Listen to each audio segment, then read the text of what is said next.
I'm Noraly. I'm Ashton. And we're from Team 14863 RGB. Today we'll be talking about some useful tips and information for first regarding in-person meets. We're covering working with alliance partners, passing inspection, and team delegation. A big part of being a good alliance partner is balancing accommodation and helping your teammate perform well while still allowing your own robot to do what it does best. Learning to compromise is really important for making sure that you're neither dominating the alliance nor being overshadowed.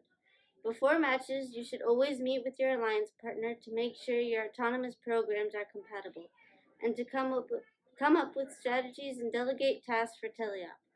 Also, make sure you've tested the capabilities of your robot before you go to your meet. You don't want to advertise that you can do more than what you can actually do. Inspection isn't very complicated, but your team should try to finish inspection as early as possible.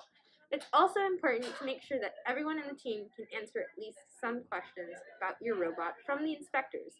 For that, it might be helpful to give the team a debrief before the meeting, making sure that everyone knows at least the basic information, preferably with some members specializing in a specific category.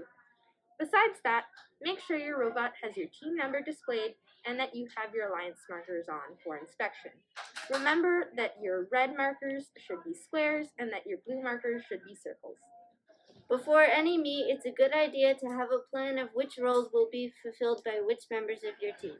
Of course, how many people doing one task will depend on the size of your team, but there are some general rules to follow. Your drive team should have a minimum of 3 members, 2 drivers, 1 controlling the base, and 1 controlling mechanisms, and a coach. However, if your team has enough people, it's good to assign some members to be backup drivers in case anyone in the main team is unavailable.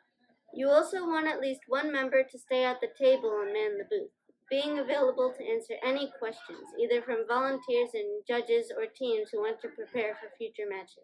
Finally, your team needs at least 2 members to handle scouting, specifically on field. I'd say that this is the group that needs the most people, so if your team has members without any job, assigning them to scout is a really good option.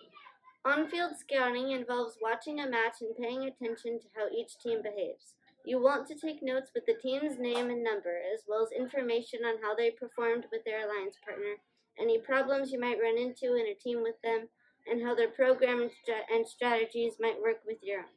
Some of this information, especially about the robot's program, can be learned from pre-match scouting, but in most cases, it's still good to see it in action.